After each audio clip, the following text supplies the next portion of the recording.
The student becomes the teacher in Batman the Shadow issue 3. Meeting with the clown prince of crime, the stag offers the Joker a place in Shambhala if he helps him cause chaos through Gotham.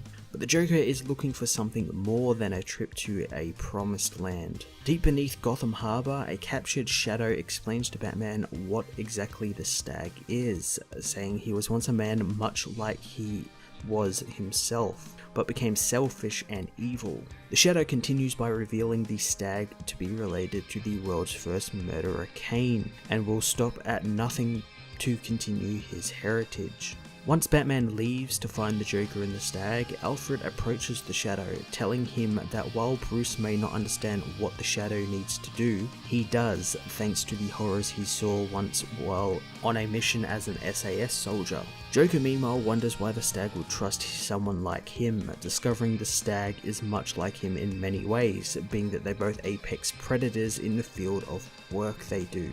Continuing his talk with the Shadow, Alfred wants to know why he attacked Bruce, but the Shadow clouds his mind, and the Shadow says that he never stopped training Bruce, and attacking him was an exercise in getting Bruce to contemplate what the Shadow is and helping him understand him.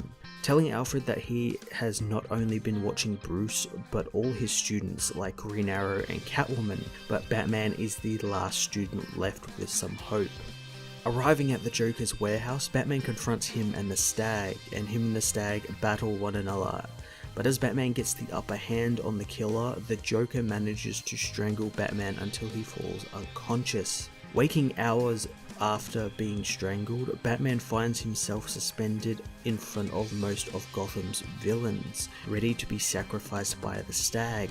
Back at the underwater hideout, the Shadow frees himself from the chains, telling Alfred that he must help his last student, as Bruce Wayne is to become the next Shadow. Batman the Shadow issue 3 reached the midpoint of the miniseries and spent most of its time explaining who or what the Stag is, and his relation to the Shadow, which is closer than I actually thought would be. We also learned that while Bruce has inadvertently been trained by the Shadow, he wasn't his only student, and I love the idea that the Shadow trained people like Green Arrow and Catwoman in certain things, while I guess disguised as their sort of archetypical trainers.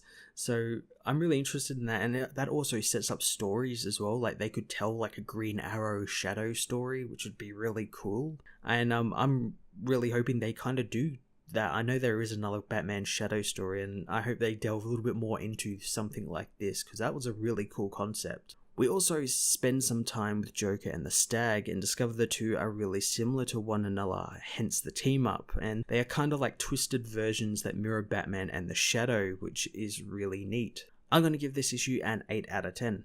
Well, I hope you enjoyed this review. I hope you'll check out my other reviews of comics out this week. You can also catch myself and Joel from Cape Joel in our weekly podcasts, Cape TV and the Comic Multiverse, over on his channel, the Weekly Pool Archive channel, and on SoundCloud. Links to them can be found in the description below. Also, you can follow me on Twitter and Facebook, and if you're feeling a touch generous, I have a cyber tip jar set up. Just follow the links below, and until next time, I am Matt of the Fortress of Solitude, and I will see you in another video.